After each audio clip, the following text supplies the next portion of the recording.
300 starts with a voiceover explaining how Spartan boys turn into real Spartan men.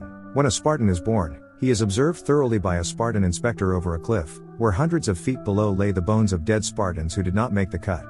If there are any signs of weakness, sickness, or problems with the young one, he will be killed. The boys learn how to fight and train at an early age, and when they turn 7, they are separated from their mothers, where they train some more and go through an initiation of rites, like getting whipped without showing emotions and being left out in the snow and cold to fend for themselves, before they can return home.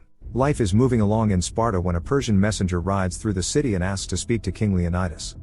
He holds the skulls of other dead leaders in his hand. The messenger and his guards are led to the king, where he explains that he is here on behalf of Xerxes, the Persian god/king who has already taken out thousands of cities, including other Greek cities like Athens, and who wants the people of Sparta to bow down to him. When Queen Gorgo makes a comment, the messenger gets upset and asks how a woman can talk like that among men, and she shoots back that Spartan women are the ones who give birth to real men.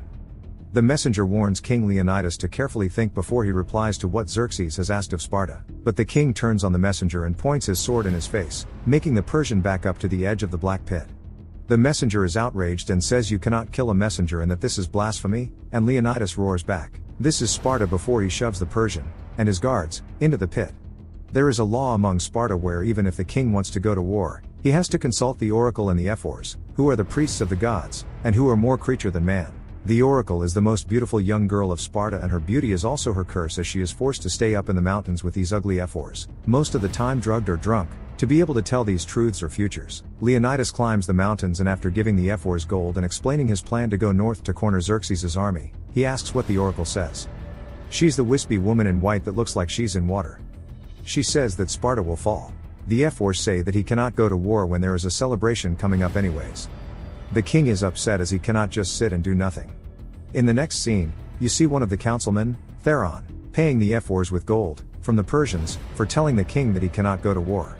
You can already see from earlier scenes that the king and queen do not trust Theron, and rightly so, as he turns out to be a traitor to Sparta. The next morning, Leonidas and his captain are looking through his army of 300.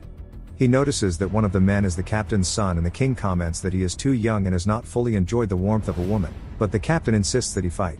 The son looks proud to be among these awesomely strong-looking warriors. Theron and the other councilmen join the king and ask what he is doing. Theron says that the oracle has spoken and he knows the rules, the law. The king says he's merely out for a stroll and that these 300 men are just his personal bodyguards. Theron sarcastically asks where the king will be walking to, and he replies the north. Theron replies to Hot Gate, or was it Hell Gate? Before they head out, the queen gives Leonidas her necklace and says to come back with his shield, or on it. While they are marching out, they meet with another group, the Arcadians. The leader of the Arcadians says they heard that Sparta was going out to fight against Xerxes and they are here to join, but he is surprised at the small number of men the king brought with him. Here you can see how arrogant and cocky the Spartans are. Leonidas asks one of the soldiers from Arcadia what his profession was. His reply, a sculptor. Another was a blacksmith. Another a potter. Leonidas looks back at his army of 300 and asks what their profession was. The Arcadians are met with thunderous who. What they mainly shout after getting pumped up, and the king says that he has more soldiers than you have. The Arcadians are impressed and everyone marches down to the ocean together. Meanwhile, the queen wants to talk to the councilmen to ask if they will send an army to help Leonidas fight against the Persian army. She has one of the councilmen try to set up the meeting, and he says that she will be able to speak in 2 days. She says that the king may not have 2 days. When the group finally get to the beach area, the Arcadians are starting to doubt themselves when they see how many Persian boats are in the ocean. That night, the Greek gods send a huge storm to turn over and destroy some of those boats, and at first the Arcadians are happy. But in the morning the number of boats seem to have not diminished. The other Spartan men are happy as they can only hope to finally meet their match, someone that can give them a cause to have a beautiful death. They want to die for a good cause, for their country. As they are setting up a wall of stone, someone from Xerxes' army comes up to demand, once again, that Sparta get on their knees. Xerxes admires their arrogance and strength and promises that Sparta will be the wealthiest city, and that he will leave the city's women and children alone if only they lay down their weapons and look to him as the leader. The messenger mocks the wall of stones the Spartans are building, before he sees that in between those stones are the dead bodies of some members of the Persian army that was in charge of the lookout. One of the Spartans cuts off the messenger's arm and orders him to tell Xerxes that the fight is on. While this is happening, some of the Spartans notice that someone is following them. It turns out to be Ephialtes, a hunched-back monster who wants to help fight. He warns the king that there is another opening that the Persians can get through. He has a strong thrust with his spear but cannot raise up the heavy shield he carries. The king says he cannot fight with the Spartans, because the Spartans use their shields to cover not only themselves but also cover the man to their left, and since Ephialtes cannot raise his shield, he is of no use. Ephialtes gets extremely upset. In the first battle you can see how strong the Spartans are.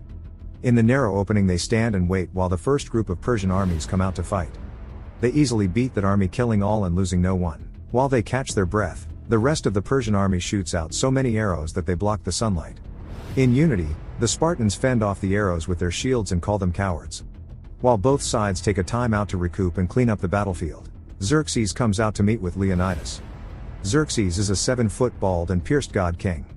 He again offers Leonidas a chance to bow down to him, but the king says that it will not happen as his thighs are sore from killing the first Persian army. Xerxes is pissed off and says that he can wipe out Sparta and no one on earth will ever know about them, will never know who they are. He will cut out the tongues and eyes of people who even mention their name, and soon everyone will forget who King Leonidas is, or who the Spartans are. The next battle is against the Immortals. They are soulless monsters who have black eyes, and teeth that are filed into fangs. They wear those black and gold masks and their special weapon is this huge chained up monster. The Spartans easily defeat these enemies, though they do lose some of their men. As Xerxes watches on, the narrator says that this godlike deity feels a human chill go up his spine.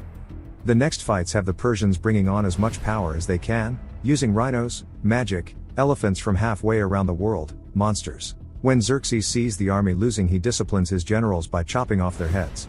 During one of these battles, the captain's son's head gets chopped off and he cries out as his heart is broken. It takes 3 men to pull him off his son. While both sides retreat once again, King Leonidas calls out to one of his men, Delios, who got hurt in one of the fights.